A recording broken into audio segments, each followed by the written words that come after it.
In 1675, the King of England declared it a crime to own a coffee house. In 1511, the governor of Mecca ordered coffee drinkers rounded up and questioned. In the 1630s, an Ottoman sultan reportedly had men drowned in the Bosphorus for drinking it. Today, nearly 195 million American adults drink coffee every single week.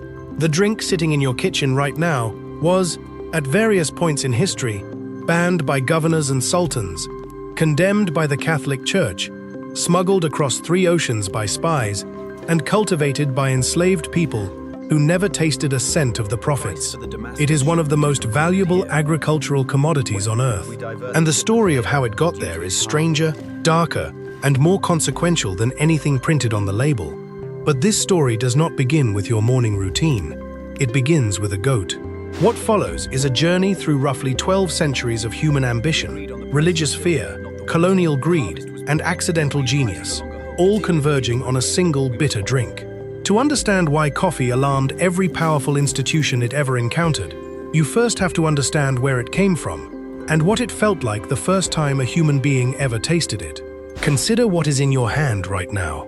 That cup of coffee, ordinary, unremarkable, maybe the third one this morning, has a history that reads less like a recipe and more like a criminal indictment. Smuggling, espionage, execution, slavery, religious bans enforced at sword point. Those are not ingredients listed on the packaging, but by rights they should be. Coffee is one of the most valuable agricultural commodities on earth.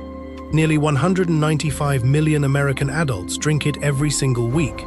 The global industry generates over $400 billion in revenue every year, more than the GDP of most countries. And the story of how a wild shrub growing in one corner of Africa quietly became the engine of empires, the fuel of revolutions, and one of the most consequential plants in human history is one you have never been told in full.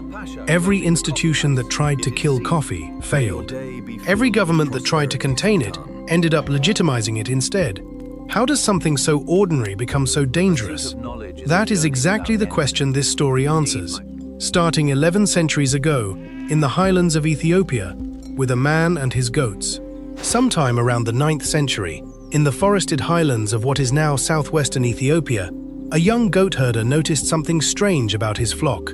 After grazing near a particular shrub, covered in bright red berries on a hillside near the region of Kaffa, his goats began behaving in ways he had never seen. They were jumping, bleating at odd hours, bumping into each other, and refusing to settle down at night. Kaldi, that was the name the story gave him, watched this for several days before curiosity won out. He picked a handful of the red berries and chewed them himself. Within a short time, he felt something he had no words for. A sharpening of the mind, a lifting of fatigue, a current of energy that seemed to push the exhaustion clean out of him. He had just had, more or less, the world's first encounter with caffeine. Now, was Kaldi a real person? Nobody can say with certainty. The earliest written version of his story does not appear until the 15th century, hundreds of years after the events it describes. That kind of gap is exactly where legends grow to fill the silence. But here is what makes the Kaldi story worth telling, even with that caveat. The geography is not legend. Wild coffee plants, the species Coffea arabica, still grow in the highland forests of Ethiopia today. They thrive at elevations between roughly 1,000 and 2,000 meters, in cool shade beneath a dense forest canopy. The region around Kaffa, in southwestern Ethiopia, is as close to a confirmed birthplace as botanists and historians have ever been able to pin down. So whether Kaldi was a specific man or a story a culture told itself to explain a discovery it could not quite remember making, the core of it is almost certainly true. Someone, somewhere in those highlands, noticed what those berries did, and the world was never the same. Long before anyone thought to roast a coffee bean or steep it in hot water, the people of the Ethiopian highlands had already worked out that this plant was useful. Indigenous communities in the region around Kaffa chewed the raw berries, or they crushed them into a paste with animal fat and rolled the mixture into small balls, a portable, high-energy food for long journeys and hard labor. Coffee was not a beverage yet. It was closer to a ration. There is something remarkable in that. The plant had been growing wild in those forests for thousands of years, before a single cup was ever brewed. The world almost missed it entirely, not because the berries were hidden, but because no one had yet discovered the step that unlocks what coffee really is. You have to apply heat.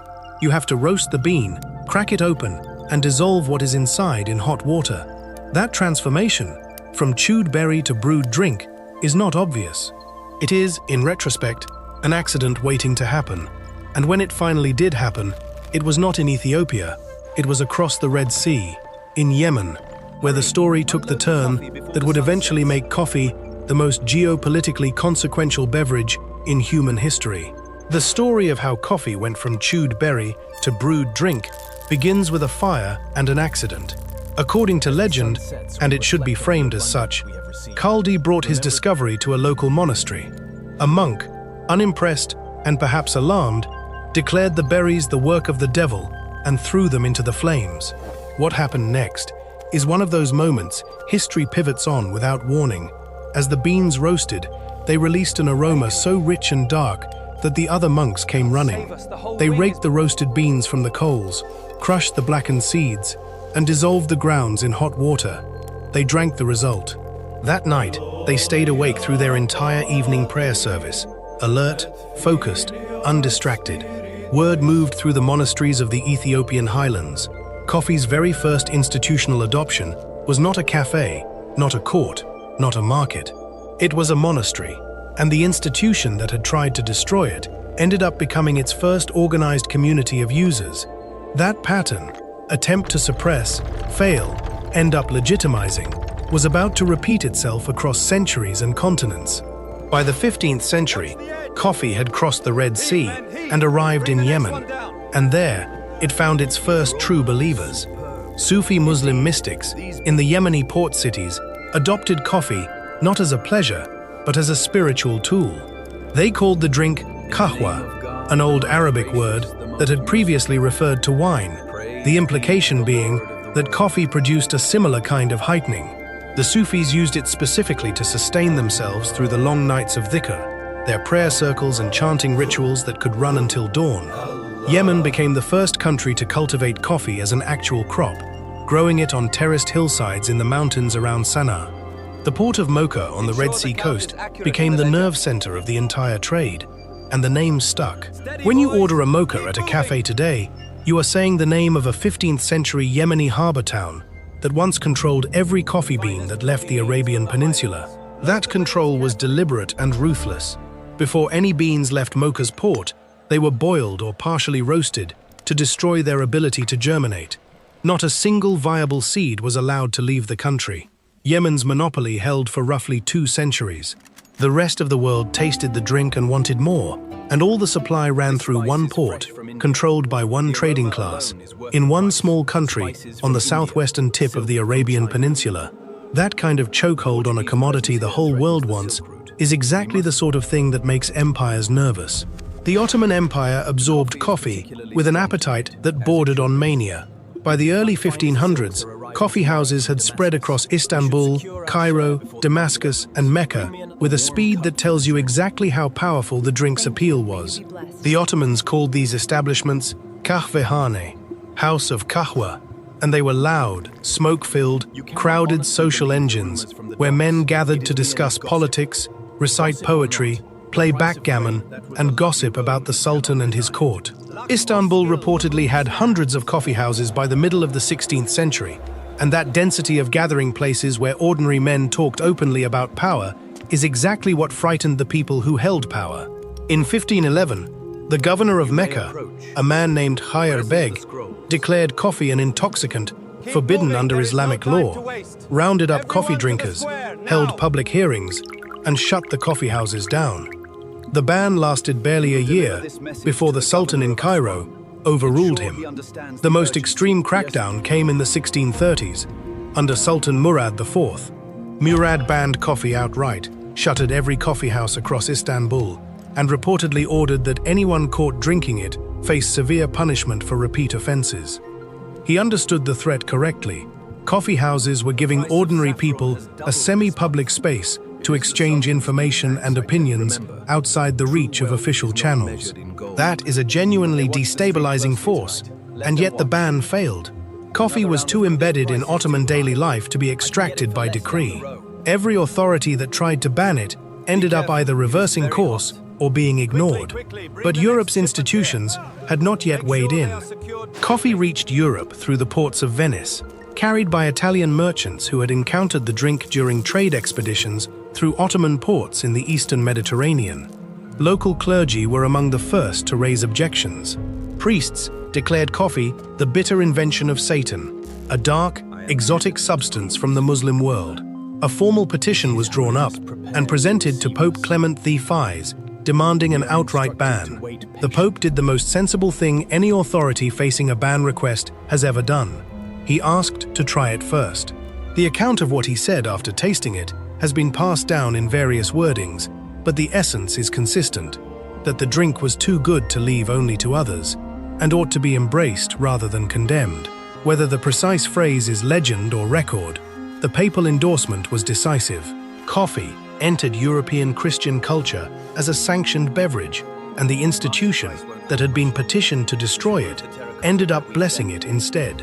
In England, the first coffee house opened in Oxford in 1651. A year later, in 1652, a Greek immigrant named Pasqua Rosé opened London's first coffee house at St. Michael Cornhill, advertising coffee as a drink that prevented drowsiness and made a person fit for business. London took to it with the same intensity the Ottomans had shown a century earlier. A monk tried to burn the berries. A Mecca governor tried to ban the brew.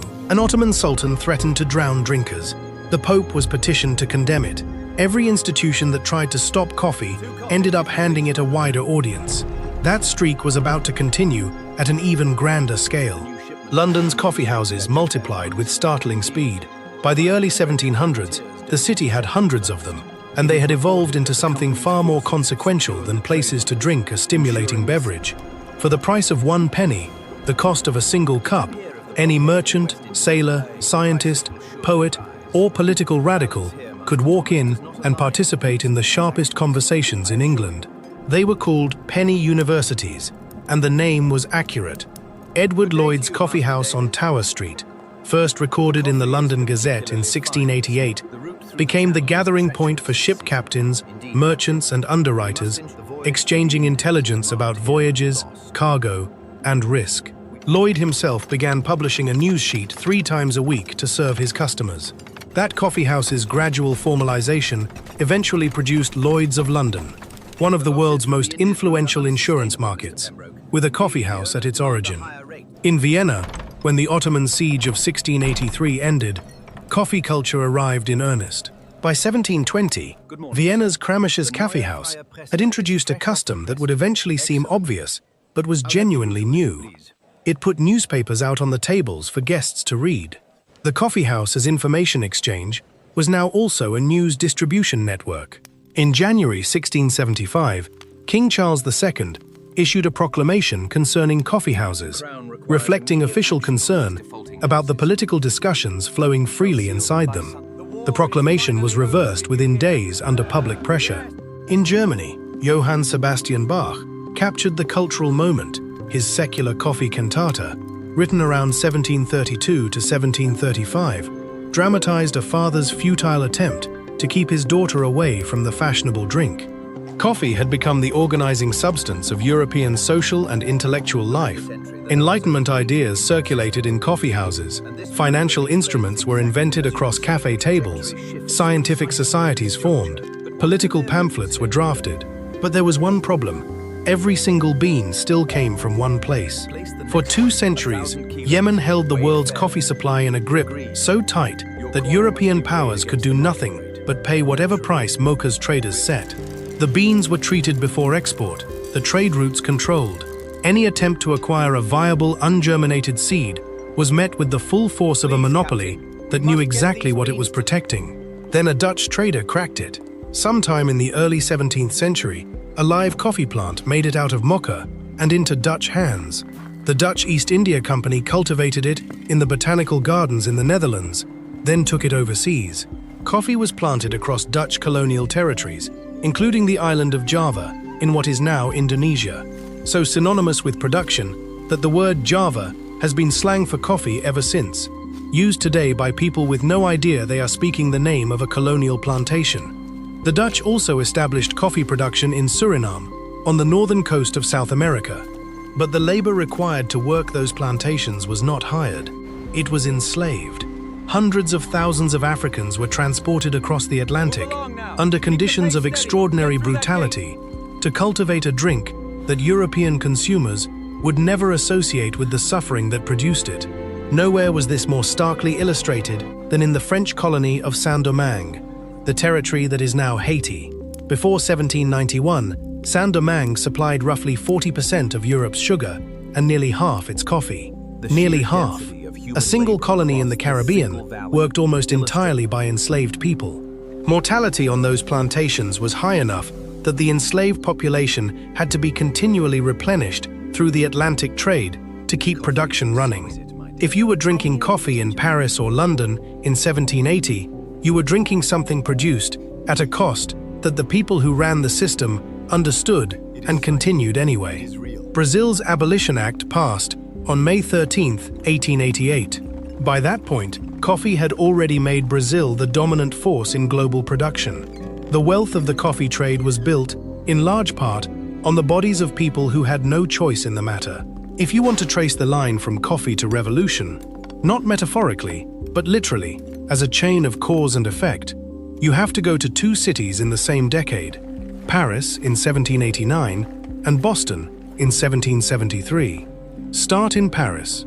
On July 12, 1789, 2 days before the storming of the Bastille, a journalist named Camille Desmoulins stood in front of the Café de Foire at the Palais Royal and called on the crowd to take up arms. The crowd around him had been reading pamphlets in coffeehouses, arguing in coffeehouses, building the intellectual framework of insurrection in coffeehouses for years.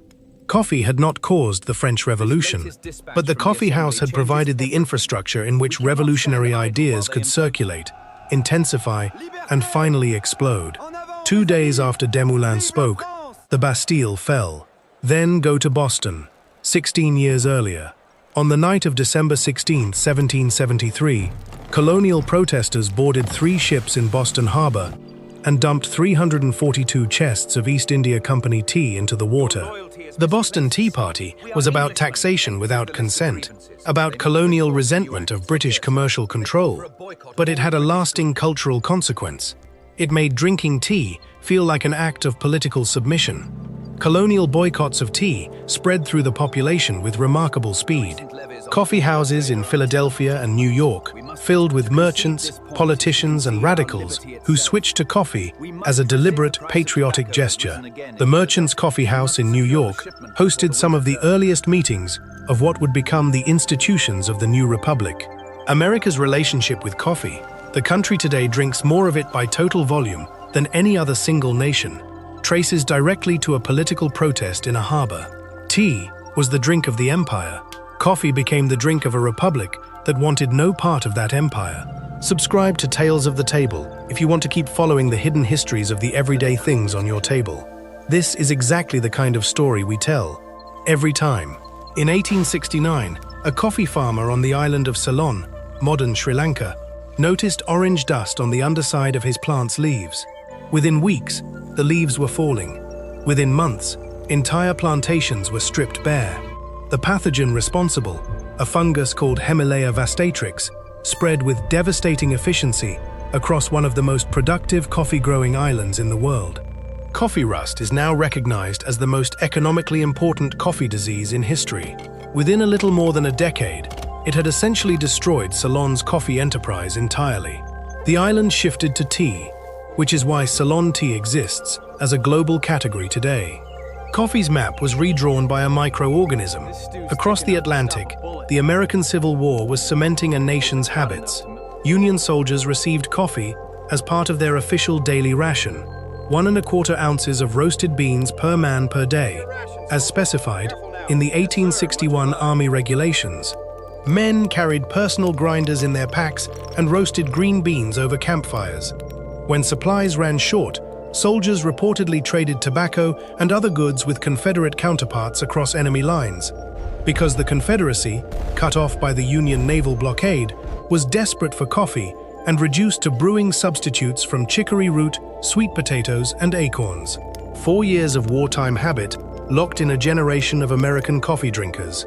Today, the global coffee industry produces roughly 179 million bags of beans per season, with Brazil still leading by a wide margin. What began as a wild berry chewed by highland communities has become a commodity priced by the hundredth of a cent, traded on global exchanges, and fought over in boardrooms with the same intensity that 15th century Yemeni merchants guarded their port. The cup sitting in your kitchen right now has survived everything. It survived a monk who threw the beans into a fire, and the fire revealed what the beans were. It survived an Ottoman sultan who threatened to drown its drinkers, and his empire fell before the coffeehouses did. It survived the clergy's condemnation, because clerics feared its power to keep minds awake and ungoverned. It survived colonial monopolies enforced at gunpoint, because a Dutch trader's act of botanical theft ended the monopoly forever. It survived the plantation systems that produced it, and the revolutions those systems eventually ignited. It survived a fungus that erased entire national industries and simply moved to new soil. It survived every edict and every ban, because what coffee gave people, no authority could legislate away: wakefulness, conversation, and the particular freedom of minds that refuse to go to sleep. Nearly 195 million Americans drink it every week. Most of them will pour it tomorrow morning without thinking twice about any of this. But now you know what it cost to get there. From a goat herder's curiosity in the Ethiopian highlands to a $400 billion global industry, coffee has been banned, smuggled, blessed, weaponized, and fought over by nearly every institution of power it ever encountered. The clerics failed. The kings failed. The monopolists failed. A fungus nearly succeeded. And through all of it, the drink kept winning. Because what coffee gave people, no authority could legislate away: wakefulness, conversation, and the particular freedom of minds that refused to go to sleep. Here is the question worth sitting with. If that monk had simply let the fire do its work and the berries had burned to ash, which of the institutions, financial systems, or revolutions we now take for granted would simply not exist? Drop your answer in the comments.